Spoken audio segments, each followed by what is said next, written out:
Bwana Yesu asifiwe. Nategemea nyote mko salama salimini. Na mimi namshukuru Mwenyezi Mungu kwa sababu neema yake inazidi kuwa juu ya maisha yangu. Na hivyo sasa, ndugu yangu, nilikuwa nataka niseme ya kwamba shida na matatizo ambavyo unavyo, matatizo na shida ambavyo unakumbana ndani ya maisha yako, usichoke baba yangu, usichoke ndugu yangu, kaka yangu, dada yangu, usichoke.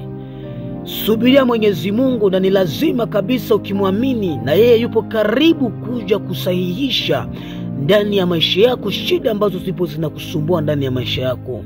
Cha kufanya tu muamini, cha kufanya tu omba, na ukimuomba ukiwa na imani, na ukiomba kabisa, ukimuomba ukiwa safi, na ni lazima na yeye yupo tayari kabisa kuja kusahihisha matatizo yako.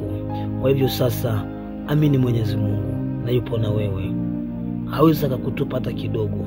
Na kwa majina naitwa Aribes Theophile. Asante.